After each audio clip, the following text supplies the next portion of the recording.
നമ്മളൊരു ടീമിനെ ഏൽപ്പിക്കുമ്പോൾ നമുക്ക് ഒരുപാട് പ്രഷർ ഉണ്ടാകും. അവരെങ്ങനെയാണ് ഇത് എടുക്കുന്നതെന്നൊക്കെ നമുക്ക് തോന്നും. നമ്മൾ കൺവേ ചെയ്തത് അവർക്ക് കിട്ടിയിട്ടുണ്ടോ എന്നൊക്കെ തോന്നും. പക്ഷേ ഇന്നത്തെ ഡേ ഞാൻ ഭയങ്കര ഹാപ്പിയാണ്. കാരണം ഞാൻ എൻ്റെ ഒരു ടീമിൻ്റെ ടോട്ടൽ സ്ട്രെങ്ത് കണ്ടു.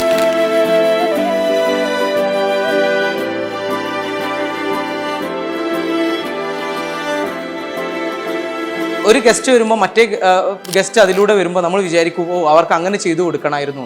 സോ നമ്മൾ ഇത് കഴിഞ്ഞ് ഓടി അങ്ങോട്ട് എത്തുമ്പോഴേക്കും നമ്മുടെ ടീമിലുള്ളവർ ഞങ്ങൾ എന്താണോ ചിന്തിച്ചത്, ഞങ്ങൾ എന്താണോ കമ്മ്യൂണിക്കേറ്റ് ചെയ്യാൻ ഉദ്ദേശിച്ചത്, ഇതവർ ചെയ്ത് കഴിഞ്ഞിട്ടുണ്ടാവും. സോ ഇതൊക്കെ കണ്ട് ഞാനിന്ന് പല സമയത്ത് കണ്ടപ്പോഴും ഞാൻ ഭയങ്കര ഹാപ്പി ആയിട്ടുണ്ട്.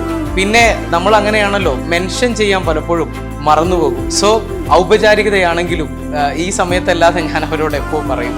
സോ ഹാർട്ട്ഫുൾ ഒരു താങ്ക് യു ഞാൻ അവരോട് പറയാൻ ആഗ്രഹിക്കുകയാണ്. നമുക്ക് ഇനിയും ഒരുപാട് മുന്നോട്ട് പോകാനുണ്ട്. ഒരുമിച്ച് ശക്തമായിട്ട് മുമ്പോട്ട് പോകാനുണ്ട്.